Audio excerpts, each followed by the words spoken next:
For my 1619 project, I chose the article on medical inequality by Linda Villarosa. Medical inequality is when one group of people in an economy is in much worse health than another group with limited access to care. In the United States, health and healthcare inequality is correlated with income inequality and racism in the healthcare industry. There are inadequate tools used to this day in the healthcare industry that were built by racist slaveholders. There is bias and misconceptions about other races that lead to inadequate treatment of minorities. In regards to African Americans, Thomas Jefferson wrote, "The greater degree of transpiration renders them more tolerant of heat and less so of cold than the whites. Perhaps, too, a difference of structure in the pulmonary apparatus, which a late ingenious experimentalist has discovered to be the principal regulator of animal heat.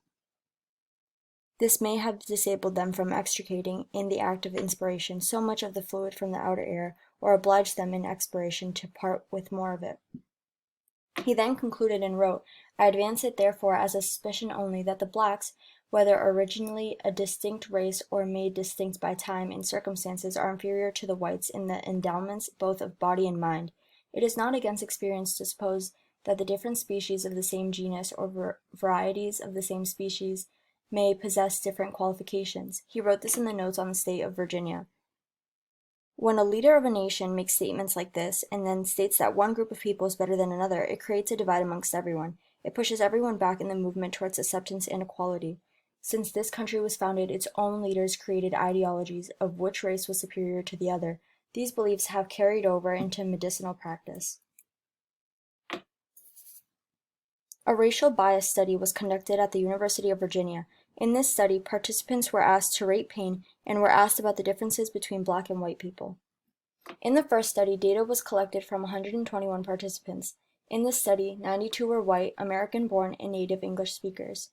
They used pain rating scales of 1 equals no pain to 4 equals worse pain. They were also told to rate on a 6-point scale how true 15 biological differences between black and white people were. Examples of these statements include: black people age more slowly than white people, black people's nerve endings are less sensitive than white people, and white people have a more efficient respiratory system than black people. The results show that overall the participants believed on the pain rating scale that a black patient would report lower pain than their white counterparts. The study results support the fact that in this country there is a preconceived notion that black people have a higher pain tolerance than white people.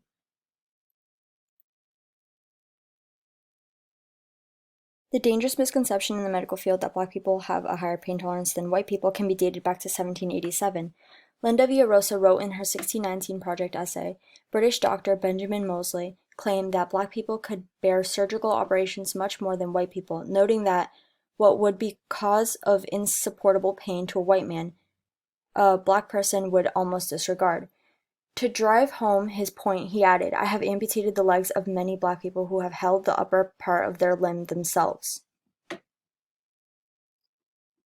A 2003 study conducted by 4 doctors resulted with the finding that when it comes to opioids, black people were less likely to be prescribed than white people for ailments such as migraines or back pain.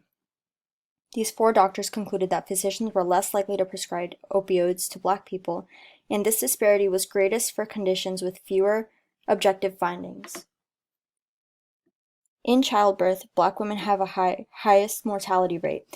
It needs to be acknowledged that the percentages of pregnancy-related deaths among black women is widely larger than that of white women.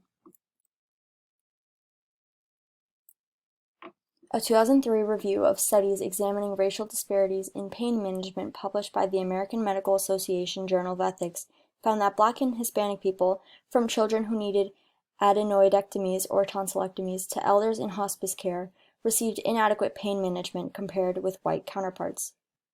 This article also covered how African Americans and Hispanics were more scared of opioid addiction than non-Hispanic white people. They were also less likely to misuse opioids. Despite this, they are still prescribed opioids less than their counterparts. In medicine, not enough people believe people of color when rating their pain, and thus they are not treated adequately.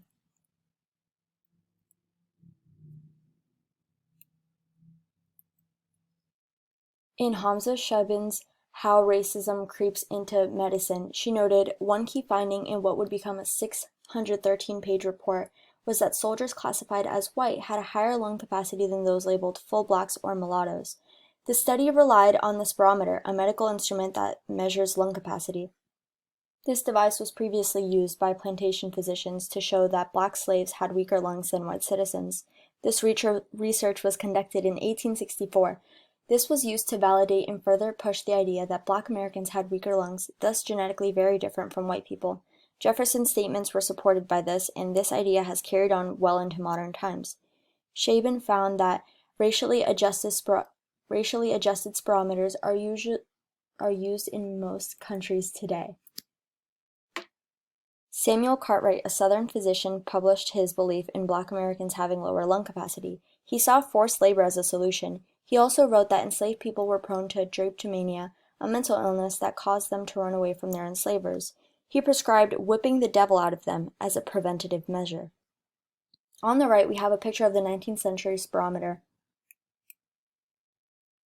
Back to the Atlantic's interview, Shaban then asked, why have environmental or socio-economic explanations for differing lung capacity never been taken seriously over some innate racial factor? Braun replied that there have been scientific studies showing that people who live around high pollution areas have lower lung capacity. High pollution areas also map onto minority status. Why we have chosen both in the U.S. and internationally to focus on race to the exclusion of social class, I can only speculate. And here's how the healthcare system can correct its racist treatment. The Atlantic published an article exposing that in 2018, only 9% of white adults were uninsured, while on the other hand, 14% of black adults were uninsured and 25% of Latino/Hispanic adults were uninsured.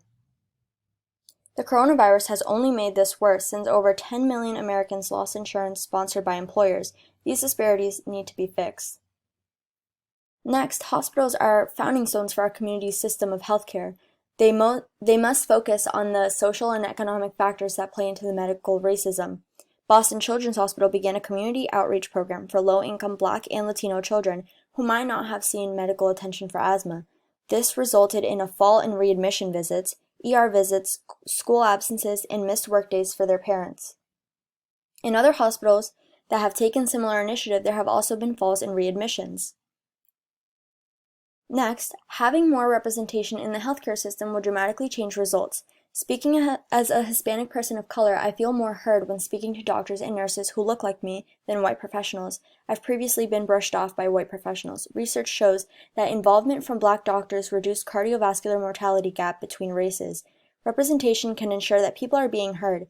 These inequalities can be reduced by having more doctors and medical professionals of color. Lastly, the medical curriculum needs to be changed in all parts of the country. A curriculum or course that covers implicit bias and racism in the medical industry, as well as how medicine applies to different backgrounds, could correct this issue by making a change at the root of the plant. There are treatments that apply differently according to the culture, and there are mistakes and biases that have made their way into the healthcare system, and if doctors and professionals are taught from the very beginning to correct and learn from the issue, they can breed generations of adequate professionals. Thank you.